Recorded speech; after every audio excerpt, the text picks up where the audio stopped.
right across this highway is East Knoxville.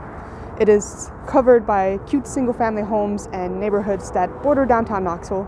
And when I first moved here, family, friends, and coworkers warned me never to drive down or walk down this part of the city. And slowly, I've been told that this area is dangerous. It has a lot of poverty and high crime, and with some light research, I found many problems plaguing this part of the city. After a while, I discovered that this area has a large African American population and makes up the majority of the families here. And I was wondering, why is East Knoxville poorly designed?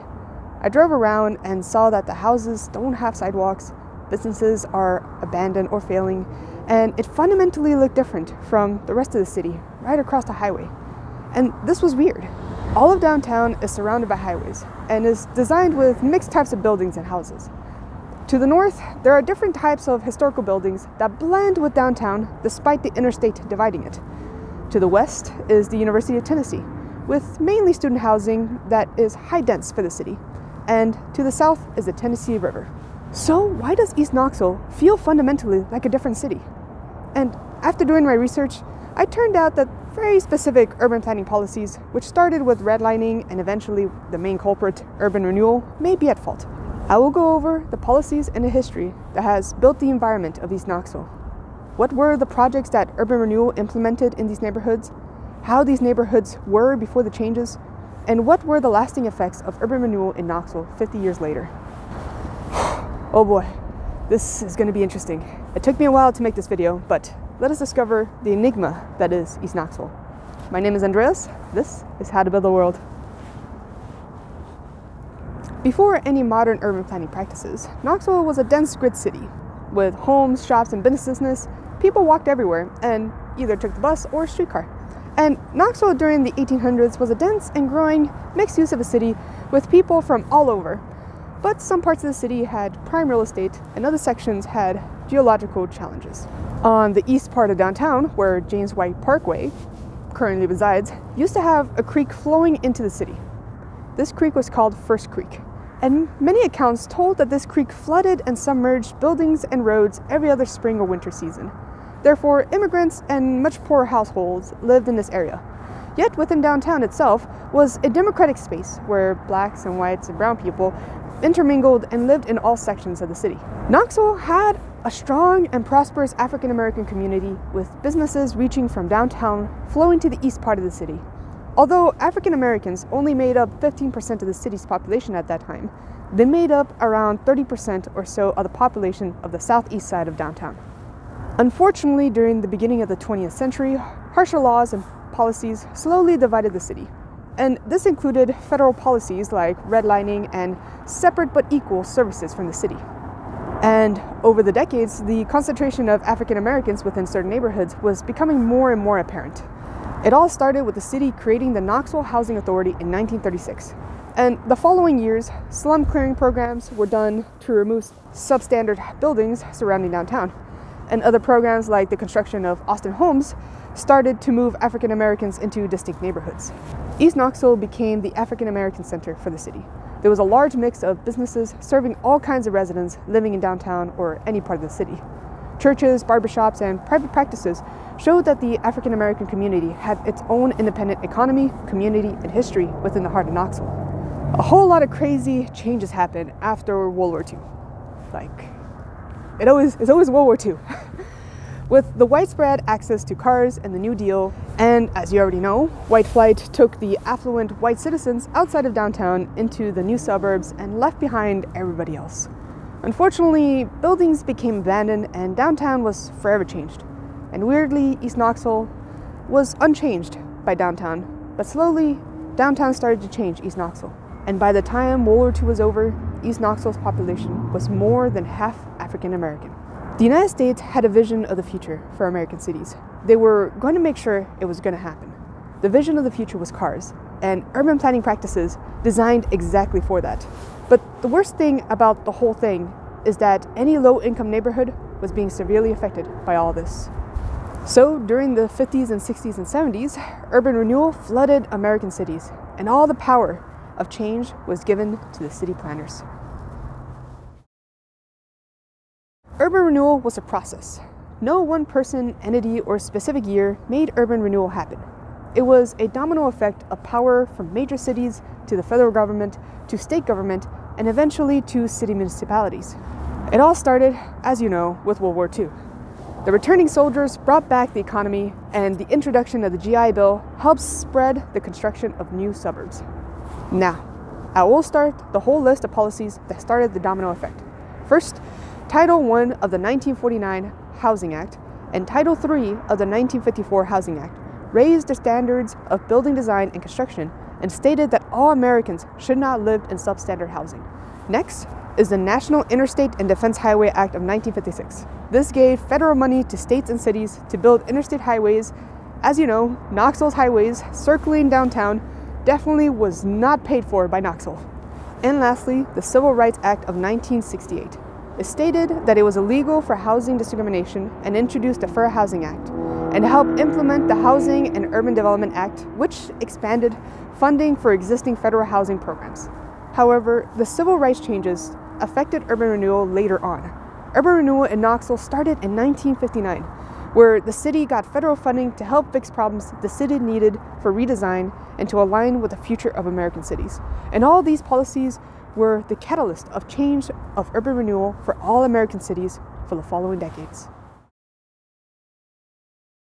Knoxville had 4 major urban renewal projects: the Willow Street Project, the Mountain View Project, the Yale Avenue Project, and the Morningside Project. I will talk about 3 of these projects because the Yale Avenue Project was for the university to double its area, and it's located on the west side of the city, and oddly, no one had a problem with that project. Yet, the following 3 projects were all in East Knoxville. The first urban renewal project is the Willow Street Project. This project was the most important for the city. It was to fix the first creek problem that flooded the east part of downtown. So the city demolished and cleared large slums of areas surrounding the creek, and eventually boxed the creek with concrete and buried it underground. This whole area is where that creek used to be. This behind me is James White Parkway, and this has not been built until 20 years later after that creek was covered. This completely fixed the flooding. However, it removed the community that was there in the area, and no trace of it was left after its completion. The next urban renewal project was the Mountain View Project. This project came to be known as the Coliseum Project and the construction of public housing for East Knoxville. This project aimed to create better housing conditions for low-income families.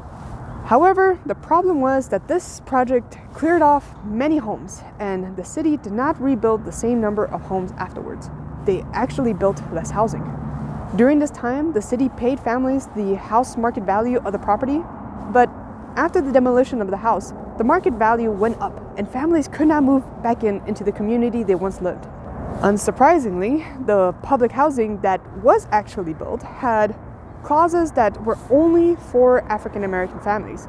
Therefore, the white families left the community and the proportion of black families were becoming more and more homogeneous. At this point, I did not mention any public feedback about these projects. The people in these communities had no say in the matter. But things changed after the Civil Rights Act, and new modern planning practices introduced the concept of public participation in government projects, and things were to change for the last urban renewal project. The last and most controversial of all the projects is the Morningside Project. The Morningside neighborhood is located on the east side of the Coliseum. The plans for the Morningside were to change the characteristics of the neighborhood following new codes and street design. All businesses spread across the neighborhood needed to move to Magnolia Street to the north, and non-conforming buildings and blighted buildings needed to be destroyed. The new street designs required homes to fit specific lot sizes and setbacks. The street required to be widened for cars and demolished any house that was in the way, regardless of type or condition. However, at the beginning of the Morningside Project in 1970, new rules were implemented by the United States Department of Housing and Urban Development. The city's first public participation project happened for East Knoxville, and the residents of Morningside were excited to bring feedback to the projects and state their concerns. Unfortunately, as always, this was the first participation of its kind, and the city had no idea what it was doing.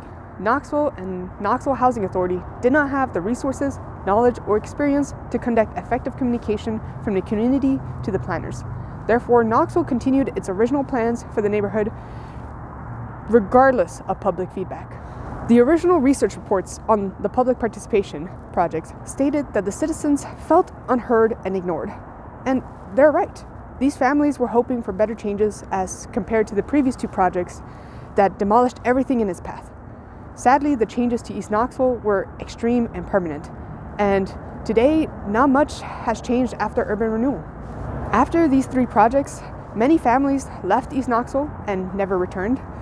These projects kept a decisive goal in mind in changing the city for the better, but it might not have done so for the remaining families.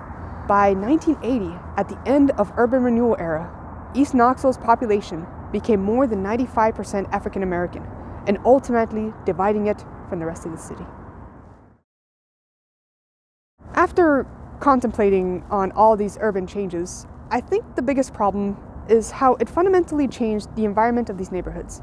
It changed how these families, these businesses, and the community lived and moved around in the city. East Knoxville was a thriving part of the city. Its neighborhoods had its own community and economy before the car. Here, you were able to walk just about anywhere, and everybody knew each other. But urban renewal undid all that and turned East Knoxville into a traditional, low-density suburb. These projects were to improve these neighborhoods. The city did fix a flooding problem, but cleared off everything that was in the way.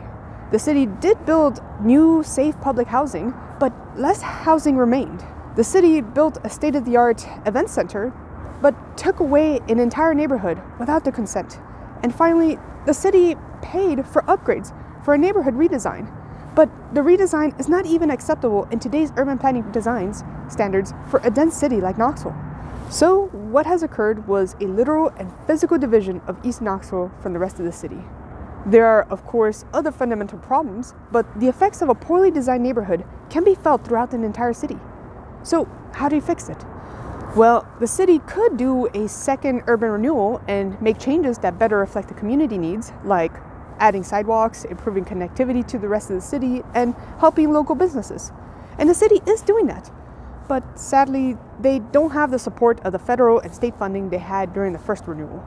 So now it is up to local taxes and grassroots organizations to make these slow changes. However, I think East Knoxville has a lot of potential, but also many vulnerabilities. Due to this section of the city being very close to downtown, I'm concerned that gentrification can push out the current population, since downtowns across many American cities are experiencing a boom in population. Many people in my generation, including myself, would like to live in downtown. And this is what's happening in the north section of downtown Knoxville. A major redevelopment project is happening in East Knoxville. A new multi-million-dollar mixed-use baseball stadium is being built on the west-north section of East Knoxville. And this project has brought up this problem. And I'll be going over this topic in a future video.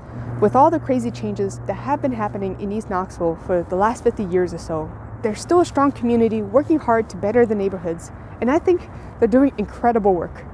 I would love to see East Knoxville transform into a more dense mixed-use neighborhood with different types of families, businesses, and transportation choices. That would be a wonderful place to live for anybody. So now you know the history of East Knoxville, how it once was a thriving part of the city, how these projects fundamentally changed the built environment of these neighborhoods, and how the aftermath of urban renewal has affected East Knoxville. So thank you so much for watching.